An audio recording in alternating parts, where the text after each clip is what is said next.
absolutely blown away by this place.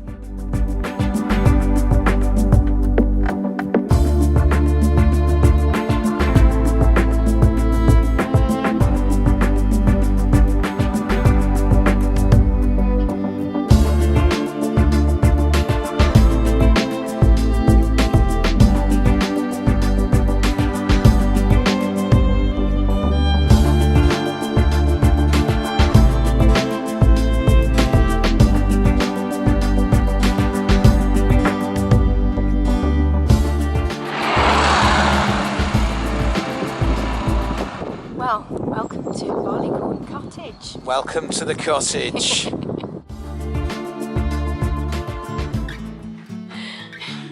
Hi guys, and welcome to another edition of the cottage. We're back up here, and lots been going on this week, hasn't it? Yeah, we've been focusing in the master bedroom.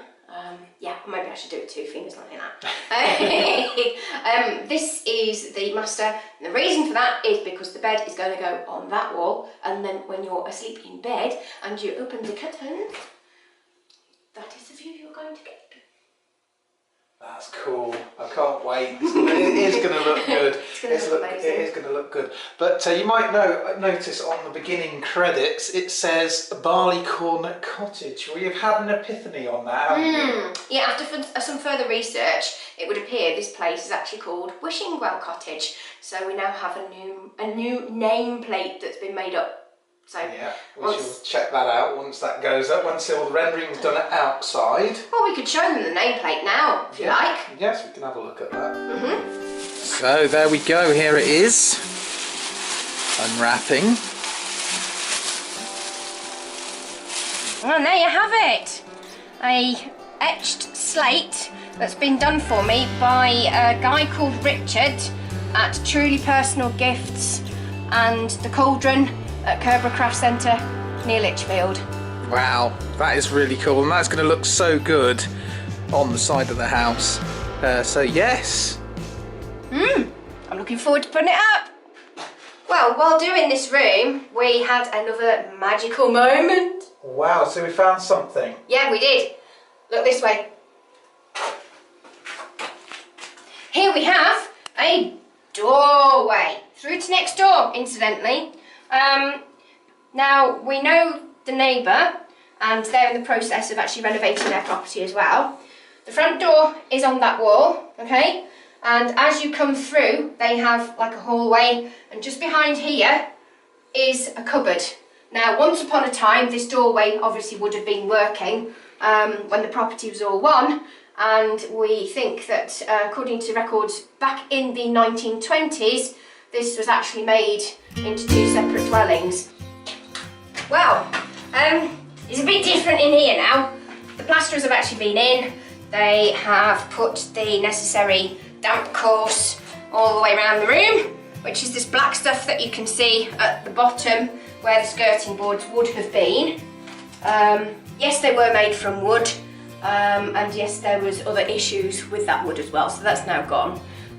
What they've done here is they've put a scratch coat of rendering on it again, and in that they've used the Render Guard Gold, which is a product that also acts as a damp-proof membrane as well, and according to the regulations it needs to go 1.5 meters above ground level to act as a barrier. So that's all been put on. That's now drying out, so the next step would be to also think about putting the plasterboards on.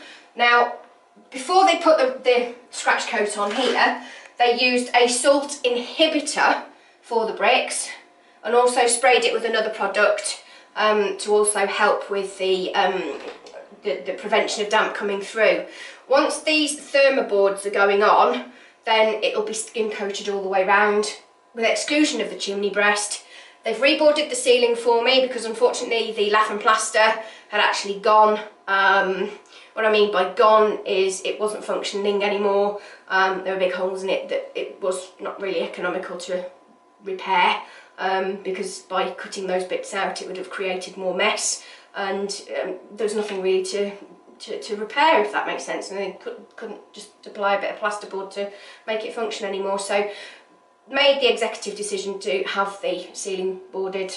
So they put the frame up today and they've reboarded that ceiling, and now that's all ready for skimming.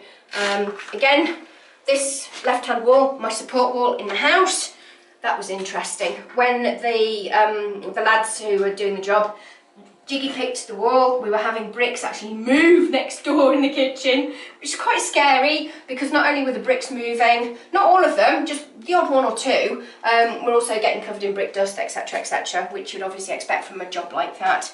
But again, they put the salt inhibitor on, and they've also put the Render Guard Gold into this product, into this scratch coat as well. So that will also give it not only strength, but also protect it from the damp actually rising up and through. They've used a dry zone cream in all the internal walls, but for the external walls, they've actually used damp rods, which are approximately so long. I can't remember the product name that they use now because they haven't left any spare packets of the ones that they had. But they're sort of like a white colour stick rod that you put into drilled holes into the wall, and basically what you do is you take your brickwork. So if I can get you to look at the bricks for a second, you would go, say you wanted to provide a damp course here, what you would do is you would drill through there, make a hole there, put your damp rod in, and then that would actually filter through. It dissolves, it dissipates, and then it would actually give you protection there. And then obviously you do the next one up here, and that would then protect that way, and then there, and that protect that way, and so on and so forth, until you've got all of the wall covered that you needed to cover for your damp course. They've applied an additional product over the top, which again inhibits the damp from coming through, which is this black stuff that you can actually see. So now the room's actually starting to feel a lot warmer, A, because of the insulation from the ceiling, but also because it's no longer damp because we haven't got the damp coming in. So it's just a matter of allowing the scratch coat to dry out. And as I say, the lads will start again on Monday and get this place boarded out, and then we're all good to go. Wow, well it has come on a long way in here then this week. It's all starting to come together quite nicely. So yeah, I am very impressed with what's been going on. You're gonna give us some more VT? Absolutely. Brilliant. Let's check it out. Well, morning guys. We've had quite a productive couple of days, and we've managed to get the jiggy pick working in the kitchen and remove a lot of the plaster off the wall.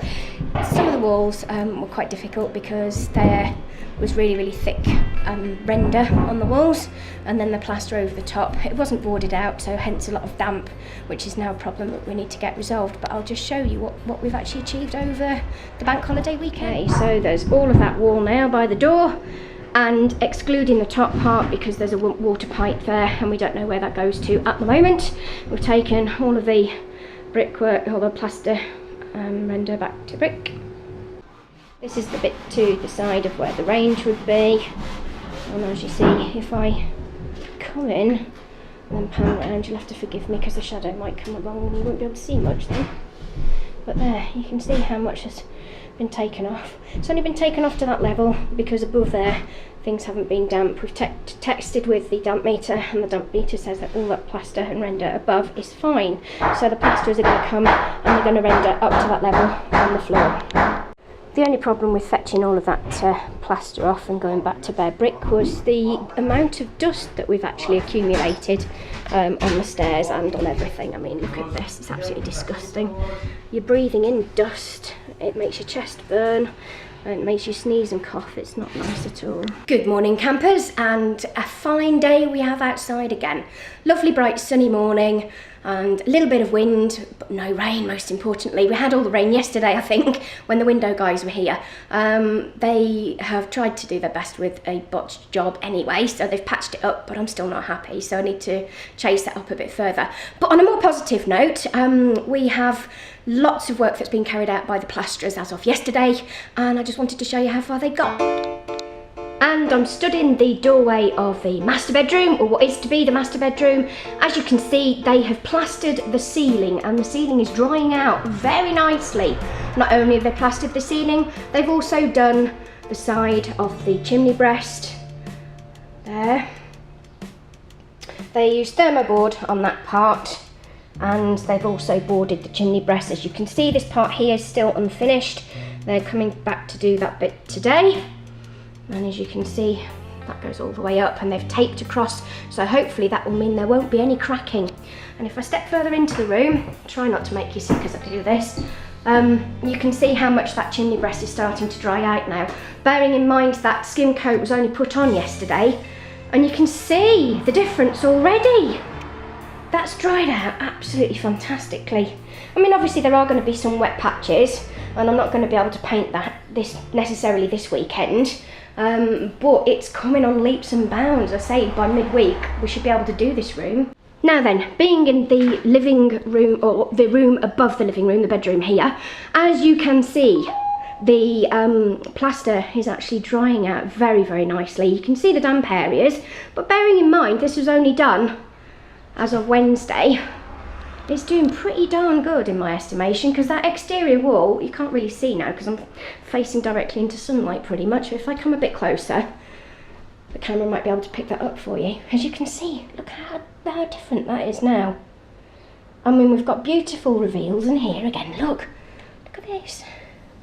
Absolutely gorgeous. I'm not bothered about any of these marks on this because you won't see that once it's painted. But it's absolutely gorgeous. I'm so impressed with the work that's been done by these guys. And again, they've chopped out the sockets ready for the electrician to come in. So again, we've got a TV point and a dual socket there. As you can see, look, see how much that's dried out. This was also part of the wall that got done yesterday. The guys had basically run out of plaster, so when they started, you know, to make tracks next door and get ready for that initial skim coat, any plaster remaining that they had, they actually decided that they were going to finish this part of the job off. So this was just the scratch coat that's been finally skim coated. And we had the fireplace installed yesterday. Look at that, isn't that absolutely gorgeous?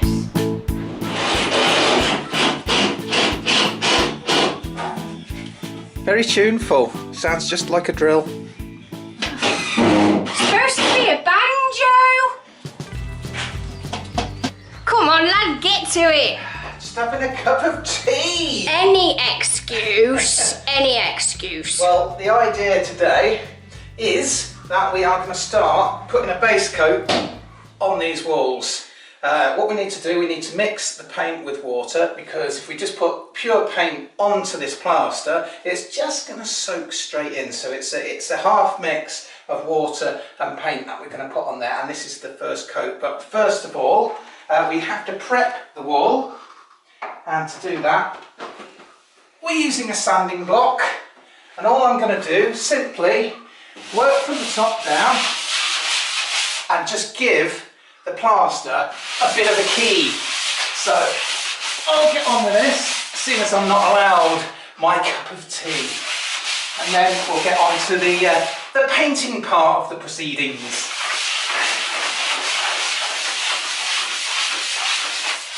Okay, so we have some cheapo paint here. It's just bog standard white paint.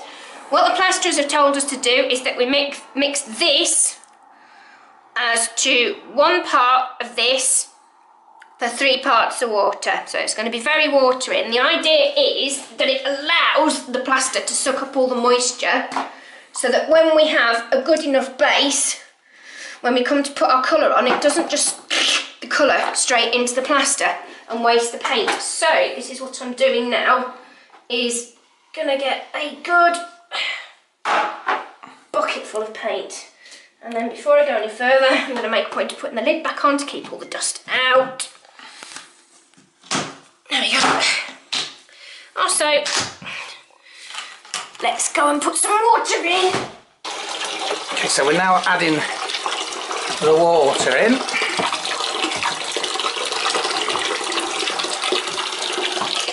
Alright, just check that mix.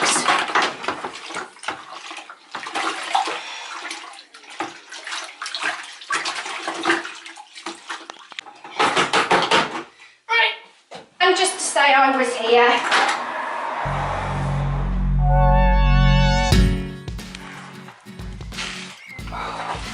Well, there you go. The kitchen, as you saw this morning, was out. It's gone, completely gone. And so we spent most of the day jiggy picking or jackhammering the walls down. So it's all going quite good, because we're doing this because our builder guy, Darren, wants us to prep the walls so that he can plaster in here. But the project's going on quite well, isn't it? Well, it's not just plastering, unfortunately, because the walls are so wet. We have exactly the same problem over in the corner, which I will show you in just a moment. But ultimately, all of this here, if you look on the wall here, you can actually see the mould coming through. All of this is just basically just wringing wet, you know. Oh, look. Anyway, so all of this has to come off in order to expose the brickwork, so it can be tanked and then rendered. Now, what tanking does, a bit of dust on my nose, is from the bottom up, it actually protects the wall from any dampness getting through. They will also inject into the first course of bricks along the perps, which are these bits here of the brick, and also along the mortar lines as well. And by going through assuming this is the first course of bricks, okay, there's your ground, there's your first course. They would go in there, and then in there. And then basically what happens with the cream is that will then actually dissolve down and go around the brick, so that protects the water from coming up in the form of rising damp. The tanking itself actually stops the water from being penetrated from the outside. However, it also sucks any moisture from the bricks. Now, if you took one of these bricks here, I mean, look, you can see how friable, I don't know if that's the right word to use really, but friable, crumbly, you know, the brick is. I mean, it's just, you know, it's just. Anyway, cut the long story short, if you took one of those and put it in a bucket of water, within about half an hour, that brick would be saturated. It would be like SpongeBob SquarePants. It would just literally go with all the water. So you could hold the brick up and it would just be dripping, drip, and it would take weeks for the thing to dry out. So what the tanking does is it's got something in it which actually causes that water to be drawn out by a form of osmosis. So basically the concentration of water will go to the weakest concentration in the chemical base that's used in tanking. So basically it sucks all the water out. Now, if I go over to the understairs part, I can actually show you what I mean by tanking. So bear with me. Being over here, it's been tanked. Now, there's two ways that you can use a tanking. You can use a slurry tanking, which is this stuff, right? And basically what it's designed to do is it is designed to be used in slurry tanks, i.e. for your poo.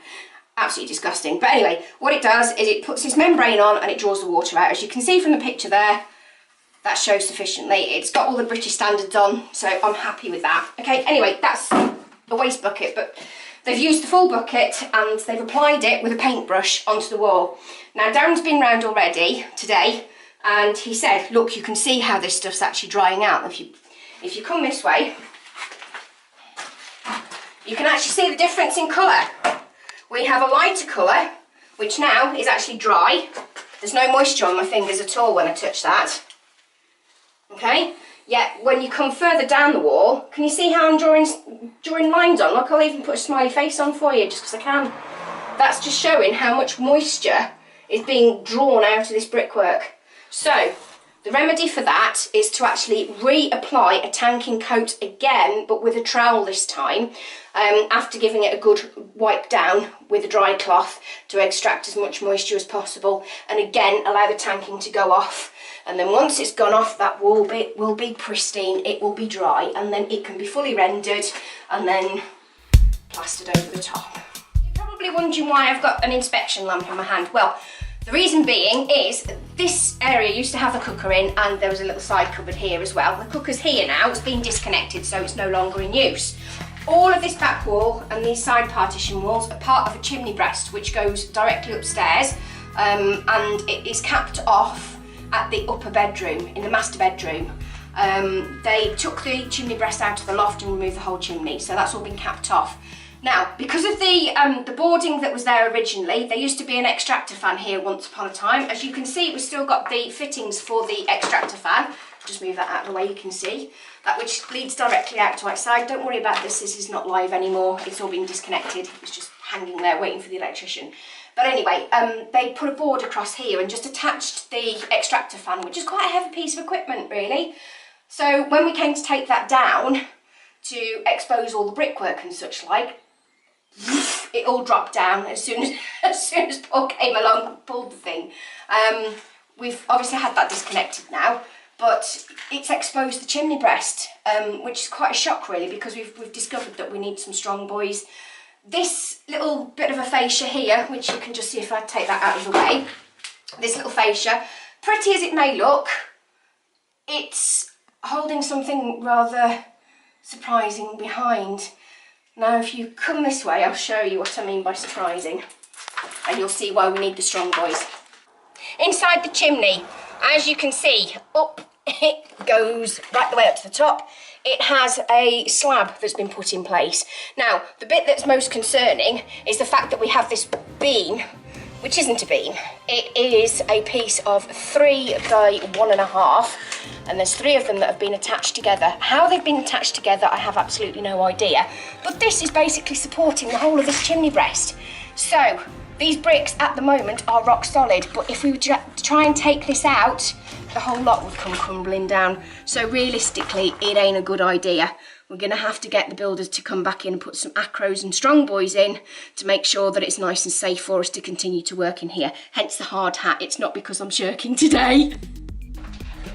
Well, there you go.